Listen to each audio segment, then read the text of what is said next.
დამოუკიდებლობის დღის აღნიშვნა დაიწყო მსოფლიოს მასშტაბით საქართველოს საელჩოების ორგანიზებით. საქართველოს დიპლომატიური მისიები ამ დღეს სხვადასხვა ღონისძიებით აღნიშნავენ.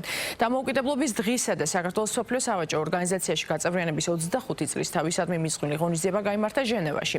ღონისძიებაზე მრავალფეროვანი პროგრამა წარადგინა საქართველოს ფოლკლორის სახელმწიფო აკადემიურმა ანსამბლმა რუსთავმა, ხოლო ქართულმა სიმებიანმა კვარტეტმა შესრულა ქართული კლასიკური ნაწარმოებები.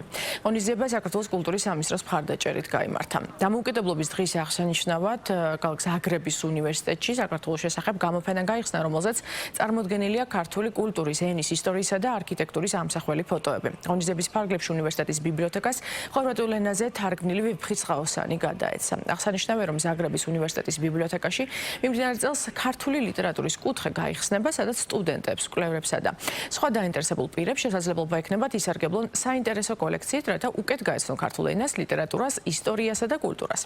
საქართველოს საელჩოს ორგანიზებით საზეიმო ღონისძიება გაიმართა სტოკჰოლმში, როზენდალის სამეფო ბაღში, ასევე ბრაზილიაში, რიო-დე-ჟანეიროს მთავარი ღირსშესანიშნაობა ქრისტეს ქანდაკება საქართველოს დროშის ფერებით განათდა. დამოუკიდებლობის დღე საქართველოს საელჩოების ორგანიზებით მსოფლიოს 50-ზე მეტ ქალაქში აღინიშნება.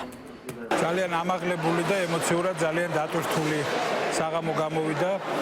უპირველესად, რა თქმა უნდა, ეს იმის გათვალისწინებით, რომ ჩვენ აღვნიშნავთ საქართველოს დამოუკიდებლობის დღეს, რაც ყოველთვის, რა თქმა უნდა, ყველა ქართველისთვის განსაკუთრებული დღეა და იმავდროულად, როდესაც გაქვს შესაძლებლობა შენი ქვეყნის კულტურა საუკეთესო მხრით გააცნო ყველა შენს უცხოელ პარტნიორსა და მეგობარს, რა თქმა უნდა, ეს ერთიორად ამაღელვებელი და ერთიორად მნიშვნელოვანი დღესასწაულია. 25 წლის თავია ჩვენი ამ ორგანიზაციაში გაწევრიანება. საუბარი არა მხოლოდ მომავალს, არამედ იმაზე, რაც წვლილი შეიტანა საქართველოს ამდენი ხნის განმავლობაში საერთაშორისო ურთიერთობებში, მაგალითად მსოფლიო სავაჭრო ორგანიზაციაში. ვესტრების საქართველოს დამოუკიდებლობის დღის აღსანიშნავ მშვენიერ საღამოს, ეს მართლაც საოცარია. ბოლო 15 წლის განმავლობაში ძალიან ბევრი ადამიანი გავიცანი საქართველოდან. ჩვენ მხოლოდ პროფესიული ურთიერთობა არ გვაქვს, არამედ მეგობრული. ძალიან მეგობრული დამოკიდებულება გვაქვს ერთმანეთის მიმართ.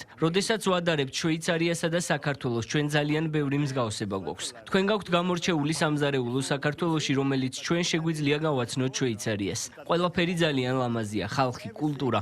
ჩვენ ერთად შეგვიძლია ვისიამოვნოთ. მინდა ძალიან დიდი მადლობა გადავუხადო პატივცემულ ელჩს, ბატონ რევაზ ლომინაძეს, რომელმაც მომიწვია ამ ღონისძიებაზე და მინდა ეს დღე აღვნიშნო ყველასთან ერთად და გისურვოთ ბედნიერი დამოუკიდებლობის დღე.